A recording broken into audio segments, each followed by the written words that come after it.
Welcome back, or nice to see you if you're clicking this link for the first time. Thank you for being here. I am Tomo, cultural translator, and you're here with me at 21-day cultural translation challenge. And this is day 2. So for those who listened to day 1, thank you for coming back.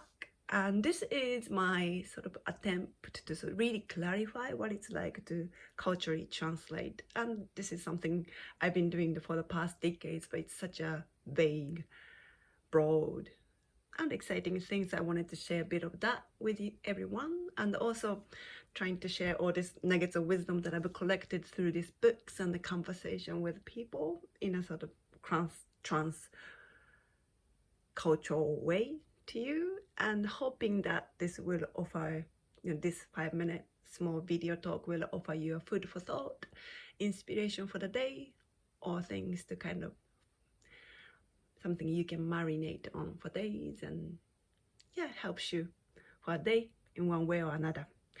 So day 2, I'm picking up this. It's a magazine. You can read it this way, Mingei. Mingei, some of you may be familiar with the word because I think it's making it international. Like, for example, yes, this book. I actually had a privilege to participate in this book, which is about the Mingei exhibition that happened last year in London William Morris Gallery. And it's clearly talk about Mingei, and Mingei translates as ordinary people's craft. And I've actually, in my forward, it actually says, let me just find it. It actually means, yes, this is a part. The century-old term Mingei is a shortening of Minshu Deki Koge, crafts for ordinary people.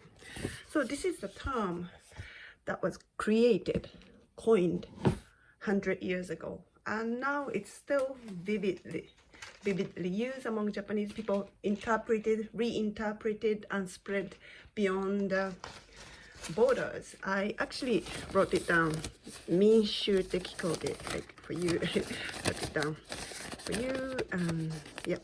So Minshu Deki Koge, and if you take this one and this part, like last Chinese ideograms, and the first one,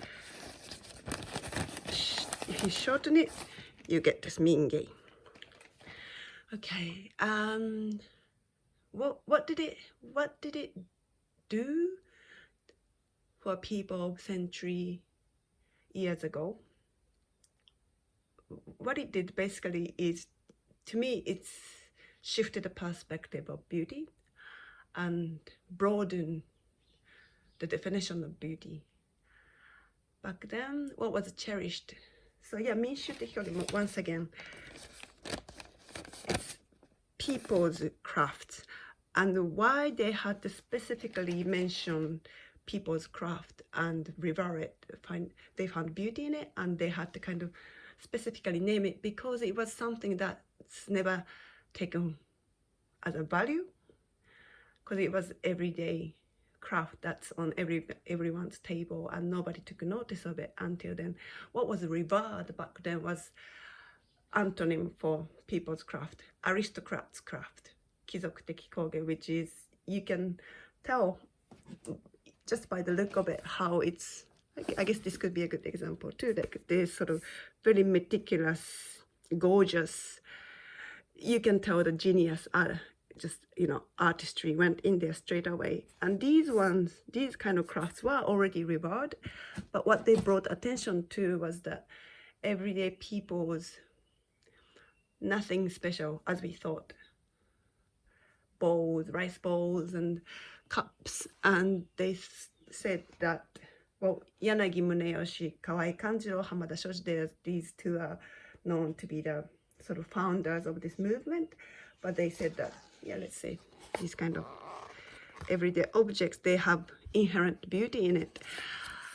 And by doing that, to me, it was empowerment to the people who crafted those, by giving them a sense of pride also empower the people who use this object at home, making them realize that they actually don't have to be included in this sort of exclusive society, or they don't have to have a lot of money, or they don't have to go to museum to be in touch with something beautiful, because they had it in their hands already. And I think that resonated with many people, and hence the movement is still relevant today. And when I think of this, I think it's very interesting because this movement started in Japan, but all over the world there was similar movement, especially after the Industrial Revolution. There's arts and crafts movement, but not just crafts. Anthology or study of folklore was like taking a huge development in 20th century. And to me, all of that points to bringing power back into our hands, like power to the people, if I just put it in a sort of cliche way.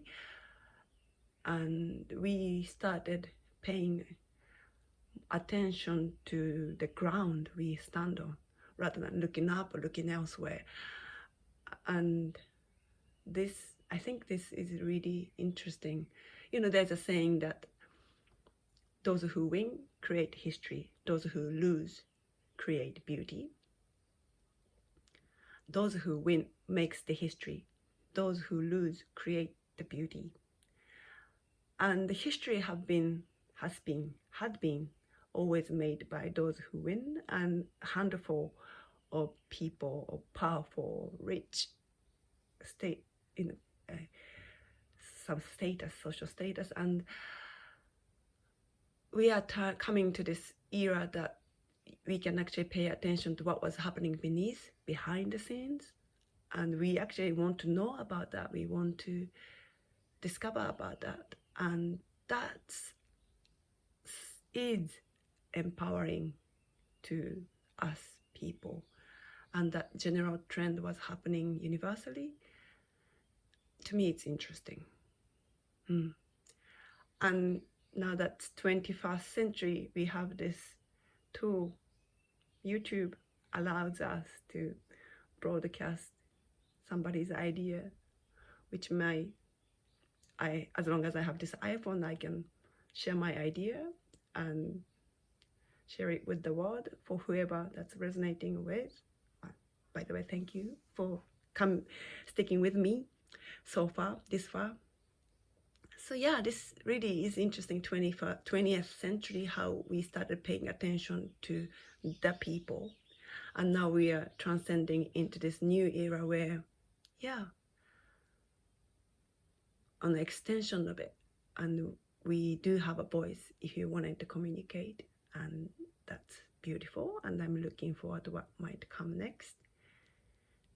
I think this is where I say thank you for staying with me today for day 2, and hopefully I will see you on day 3.